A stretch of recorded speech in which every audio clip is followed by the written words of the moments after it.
दोस्तों, आज हम एक्सप्लेन करने वाले हैं शाहिद कपूर की नई मूवी देवा को। तो मूवी की शुरुआत में एसीपी देवा का एक एक्सीडेंट हो जाता है। फिर हम उसे अस्पताल में देखते हैं। होश में आने पर देवा का कमिश्नर दोस्त फरहान उससे मिलने आता है और आते ही उसे बताता है कि देवा उसे उनके दोस्त रोहन के कातिल का नाम बताने वाला था, पर देवा की याददाश्त चली जाती है और वो अपने आप को भी भूल जाता है। तो फरहान उसे बताता है कि वो दोनों अच्छे दोस्त हैं। देवा की बहन की शादी फरहान से हो जाती है। फिर वो अपने दोस्त रोहन के पास जाता है। वहाँ एक मंत्री रोहन को गाड़ी की तलाशी नहीं देता और उसकी बेइज्जती करके चला जाता है। फिर देवा और रोहन कहीं जा रहे होते हैं, पर देवा अपनी बाइक उस मंत्री के घर के सामने रोक कर रोहन को मंत्री की गाड़ी लाने को कहता है, पर वहाँ मंत्री के गुंडे उसे वहाँ से भगा देते हैं। तो देवा खुद अंदर जाकर सभी गुड़ों को पीटकर उस मंत्री की पार्टी खराब करके वहां से गाड़ी ले आता है, जिस कारण अगले दिन मंत्री देवा कंप्लेन कर देता है।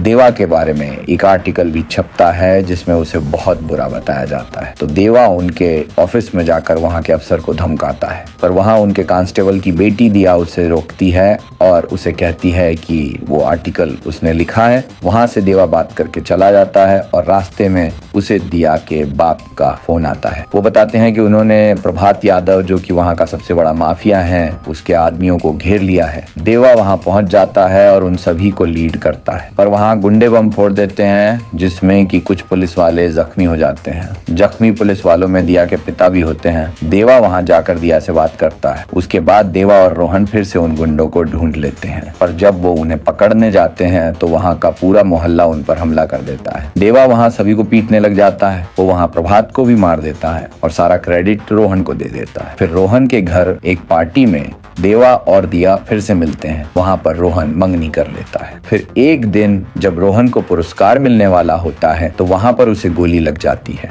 फिर कहानी वापस प्रेजेंट में आती है और फरहान दोबारा से देवा को उस केस पर काम करने को कहता है, पर देवा अपनी याददाश्त न होने की वजह से मना कर देता है। तो फरहान उसे बताता है कि बेशक उसे पुराना कुछ याद नहीं है, पर वो अपनी समझ से इस केस को निपटा सकता है। जब वो उसे घर छोड़कर जाता है तो देवा उस केस की जानकारी इकट्ठी करने लग जाता है। वहां उसे पता चलता है कि उसने कैमरे में से स्नाइपर शूटर देखा होता है, इसलिए वो उसका स्केच बनवाता है और रोहन के घर वालों के बाहर जाने पर भी रोक लगा देता है। वो प्रभात यादव के एक आदमी को पकड़कर उसे वो स्केच दिखाकर मारपीट करता है और वहां उसकी पत्नी को भी धमकाता है और उसे एक बूढ़ी औरत से एक ग्रीन गाड़ी के बारे में पता चलता है और वैसी ही गाड़ी मंत्री के पास होती है। तो देवा चलते आंदोलन में जाकर मंत्री की बेइज्जती कर देता है, जिस कारण फरहान उसे सख्ती से समझाता है। वहां से जाने के बाद देवा फरहान को फोन करता है और उसे कहता है कि उसने कातिल को ढूंढ लिया है, पर तभी उसका एक्सीडेंट हो जाता है। फिर दिया देवा से मिलने उसके घर आती है। वहां दोनों प्यार करने लग जाते हैं। अगले दिन देवा वर्दी पहनकर जाता है तो सारे पुलिस वाले उसे देखकर हैरान हो जाते हैं। वहां से देवा को कोर्ट लेकर जाते हैं। वहां उसे उस लड़की को दिखाया जाता है जिसको उसने धमकी दी थी, पर देवा उसे पहचानने से इनकार कर देता है। तो कोर्ट उसकी एक्सीडेंट की हालत को देखकर उसे 2 महीने का वक्त देती है। फिर देवा अपना टूटा हुआ फोन भी सही करवा लेता है। उसमें उसे अपने बारे में थोड़ी और जानकारी मिल जाती है। फिर वो दोबारा से दिया से मिलता है। वहां उसे एक ग्रीन कार दिखती है। प्रैक्टिकल करने पर उसे पता चलता है कि उस औरत ने एक नीली कार देखी थी जो कि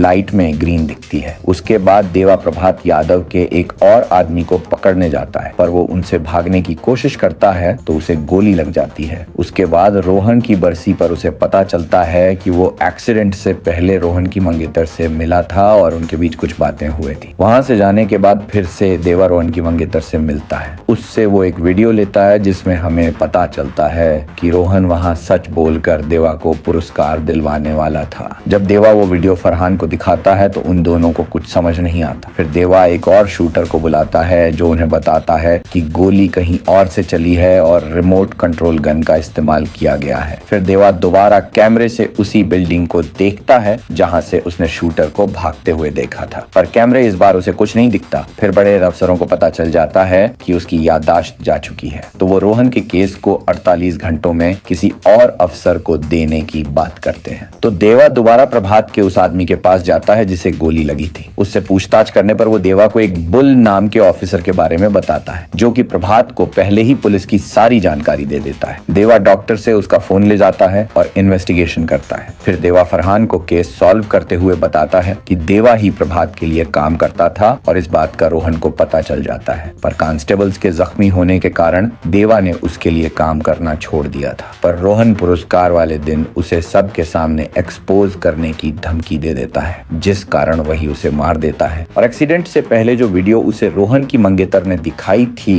उससे उसे पता चलता है कि रोहन उसे एक्सपोज नहीं करने वाला था, बल्कि उसे माफ करने वाला था।